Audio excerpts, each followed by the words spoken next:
में शिवपाल चाचा ने अपने लड़के को चुनाव लड़ाने की वहाँ बात कही है। कितनी सच्चाई है और किसके पीछे कारण क्या चल रहे हैं समाजवादी पार्टी में जिसके कारण प्रत्याशी बदले जा रहे हैं? देखिए चूँकि चुनाव है और हम लोग भी पूरी मजबूती के साथ चुनाव लड़ रहे हैं, जीतना चाह रहे हैं।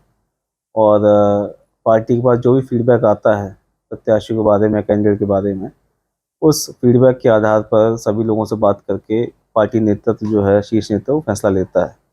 और सभी सीटों पर सीधी टक्कर भारतीय जनता पार्टी से, और ये कोशिश है, जैसा कि राष्ट्रीय अध्यक्ष जी लगातार अपने बयानों में उन्होंने कहा, या उत्तर प्रदेश से हम लोग भाजपा को हराएंगे तभी देश से भाजपा हटेगी। तो हर सीट पर जो भी बेहतर से बेहतर प्रत्याशी हो सकता है, जो कड़ी चुनौती दे और चुनाव जीत भी सके, उस प्रत्याशी को जो है पार्टी टिकट दे रही है। कहीं अगर लग रहा है कि प्रत्याशी हल्का है या कोई कारण है वहाँ लोकल का, तो सभी चीज़ों को ध्यान में रखकर ही फाइनल प्रत्याशी किए जा रहे हैं। लोकसभा चुनाव में तेज प्रताप जी क्या लोकसभा चुनाव लड़ेंगे या विधानसभा तक ही सीमित रहेगा?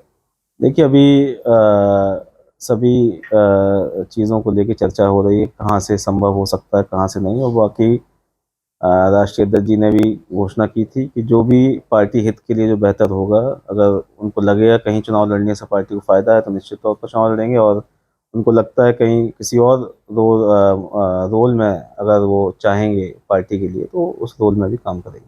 अरविंद केजरीवाल को जेल भेजा गया, कैसे कैसे देखते हैं? देखिए अरविंद केजरीवाल जी को भेजा गया, उससे पहले हेमंत सोरेन जी को जिस तरह से परेशान किया गया, उससे पहले बिहार में जो हुआ, और उससे पहले कल वेस्ट बंगाल में जिस तरह से किया गया, तो ये अब सारी देश के सामने, अब जो आम से आम आदमी है वो भी इस बात को देख रहा है, समझ रहा है कि किस तरीके से सत्ता का दुरुपयोग करके विपक्षी पार्टियों को लगातार डराने का, धमकाने का, उनका मोटिवेशन डिमोरलाइज करने का प्रयास जो है भारतीय जनता पार्टी कर रही है। अभी आपने देखा महाराष्ट्र में और तमाम राज्यों में थोक के भाव में नेताओं को भारतीय जनता पार्टी ने लिया।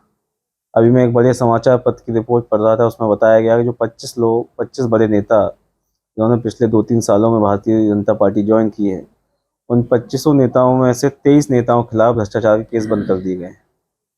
प्रधानमंत्री जी मंचों से जिस बात को कहते हैं, घोटालों का नाम लेते हैं, व्यक्ति विशेष का नाम लेते हैं कि इन्होंने घोटाले किए, 2 दिन बाद खबर आती है कि वो व्यक्ति भारतीय जनता पार्टी में ज्वाइन कर गया है, सारे मुकदमे बंद हो गए।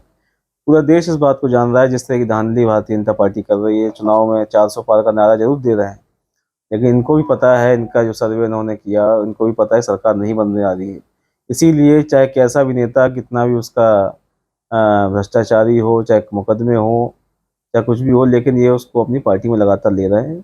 और इस बात का संकेत है कि भाजपा डरी हुई है, और उसको पता है कि जो जो दावे वो कर रहे हैं मंचों से, ज़मीन पे उन दावों को उलट जो है जनता मन बना रही है।